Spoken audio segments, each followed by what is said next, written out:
Selamat datang semua ke sesi penerokaan kita. Hari ni, kita nak tengok betul-betul sumber anda petikan dari bab 3 dan 4 buku teks sejarah tingkatan 2.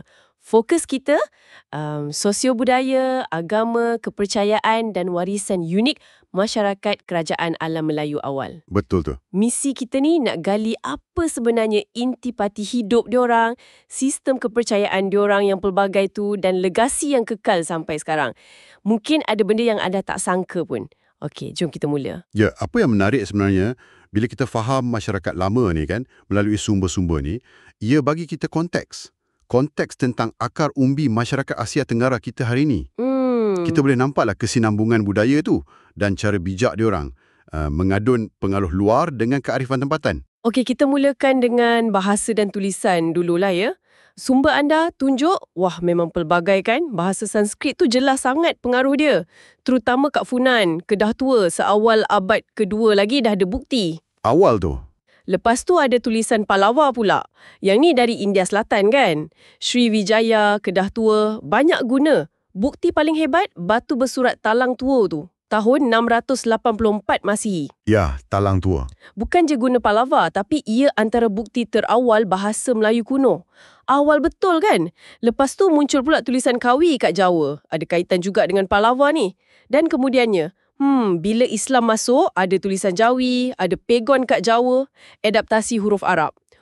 Banyaknya sistem serentak. Memang banyak dan kepelbagaian tulisan ni, ia signifikan sangat. Bukan setakat alat komunikasi biasa tau, tapi ia membolehkan rekod disimpan. Rekod apa tu? Macam-macam. Rekod urusan kerajaan, undang-undang, perdagangan, upacara agama. Ini yang lahirkan aktiviti pesuratan. Kita ada inskripsi, catatan kat batu bersurat tu, macam kat Candi Angkor, cerita pasal agama, pasal raja. Kemudian berkembang lagi, jadi manuskrip, lebih detail. Contohnya Nagara Kertagama, Para Ratun dari zaman Majapahit. Ini sumber utama kita nak faham zaman tu. Jadi dari tulisan tu, kita tahu banyak benda lah ya? Tepat sekali. Sistem tulisan ni juga yang bawa masuk sastra epik India, macam Ramayana, Mahabharata. Diorang adaptasi. Lepas tu datang pula sastra pengaruh Islam. Ini tunjuk masyarakat masa tu, celik huruf, intelektual. Baik, kita beralih ke agama dan kepercayaan pula. Sebelum pengaruh luar datang, sumber kata ada kepercayaan awal kan? Macam animisme, percaya benda ada semangat. Ya, animisme dan dinamisme. Kepercayaan pada kekuatan luar biasa, semangat alam. Lepas tu, Hindu dan Buddha masuk. Dan nampaknya diterima baik ya. Macam Funan tu, dua-dua agama ni ada. Betul. Di Champa pun sama. Ada candi Hindu macam Mison, Ponaga, tapi ada juga candi Buddha Dongduang. Sebelum Islam datang kemudian. Dan Sriwijaya. Yang ni memang jadi pusat pengajian Buddha yang hebat. Seawal abad ke-7 lagi. Pusat pengajian ya? Ya, pusat ilmuwan Buddha masa tu. Terkenal di rantau ni. Angkor pula macam mana? Saya baca Angkor Wat tu Hindu. Betul. Awalnya Hindu kuat kat Angkor. Angkor Wat tu dibina oleh Raja Suryavarman II, khas untuk Dewa Vishnu. Tapi kemudian, bawah Jayavarman VII, Buddha Mahayana pula berkembang pesat. Berubah pula. Kedah Tua? Kedah Tua pun menarik. Nampak lapisan-lapisan sejarah agama kat situ. Mula dengan Buddha, seawal abad ke-5. Lepas tu Hindu masuk. Akhirnya Islam pada abad ke-12. Masa Maharaja Derbaraja II peluk Islam. Ini semua tunjuk sikap terbuka masyarakat alam Melayu ni kan? Ya, nampak sangat keterbukaan tu. Tapi pengaruh agama ni, adakah ia setakat kepercayaan peribadi je? Atau lebih dari tu? Jauh lebih mendalam. Ia meresap masuk dalam sistem pemerintahan sekali. Macam mana tu? Konsep Deva Raja dalam Hindu-Buddha tu. Raja dianggap titisan dewa. Jadi kedudukan raja tu kukuh. Rakyat taat setia. Faham. Kemudian, bila Islam datang, konsep Khalifatul Mukminin pula. Pemimpin orang Islam. Sama juga mengukuhkan kedudukan raja dan menuntut ketabatan. Jadi agama ni penting untuk kestabilan politik lah kiranya? Boleh kata begitu. Ia juga jadi inspirasi seni bina hebat. Candi-candi agung tu, Borobudur, Prambanan, Angkor Wat, bukan sekadar tempat ibadat tau, tapi lambang keagungan, kekayaan kerajaan. Siapa yang bawa agama-agama ni semua? Penyebarannya melalui banyak cara. Pedagang main peranan besar.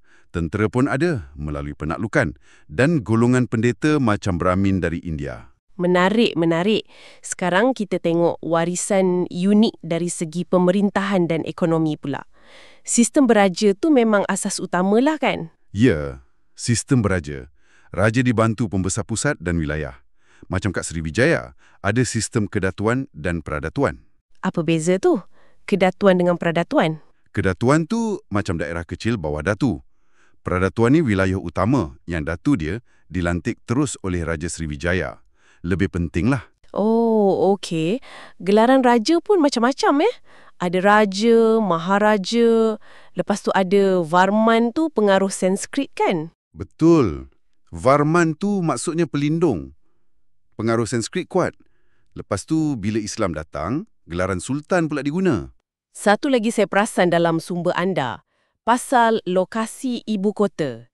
Bijak betul diorang pilih. Selalu kat lembah sungai yang subur. Macam Angkor, Majapahit. Ya, atau kat laluan dagang strategik. Macam Okio di Funan. Atau Palembang, ibu kota Sriwijaya. Atau Kedah Tua dekat Gunung Jerai itu jadi panduan kapal. Pemilihan lokasi ini penting untuk ekonomi. Ekonomi pula macam mana? Pertanian, perdagangan. Dua-dua maju. Pertanian tu asas dia. Contoh paling hebat sistem pengairan barai kat Angkor tu.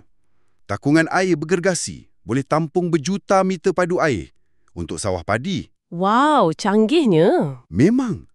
Perdagangan maritim pun pesat. Pelabuhan Alam Melayu ni jadi hub. Kumpul hasil tempatan, rempah, gaharu, kapur barus, rotan, hasil laut macam gamat, mutuara. Lepas tu edar barang luar. Tembikar Cina, kain India. Kapal pula. Mesti handal buat kapal kan? Sangat handal. Rekod China ada sebut pasal Palembang, pusat binaan kapal besar jenis Kunlun Po.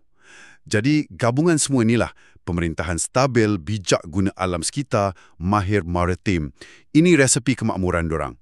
Jadi, kalau kita simpulkan dari bab 3 dan 4 ni, jelaslah sosio-budaya, agama, pemerintahan, ekonomi masyarakat alam Melayu ni, semua saling berkait rapat je. Betul. Ia membentuk satu peradaban, kompleks, dinamik dan pandai adaptasi. Gabungan kearifan tempatan dengan pengaruh luar. Memang mengagumkan. Dan ini mungkin satu persoalan untuk anda fikirkan. Bila kita tengok bukti-bukti ni, masyarakat yang teratur, pertanian maju, dagang luas, ada sistem tulisan, binaan hebat macam candi semua. Dari sumber anda sendiri ni, macam mana realiti sejarah ni? Mencabar pandangan lama, mungkin pandangan dari zaman kolonial dulu, yang kadang-kadang kata rantau kita ni macam kurang membangun sebelum Eropah datang. Satu persoalan yang menarik untuk direnungkan. Ya. Cuba fikirkan kesinambungan warisan hebat ni dalam budaya kita di Asia Tenggara hari ini. Masih ada ke? Macam mana bentuknya? Fikir-fikirkanlah.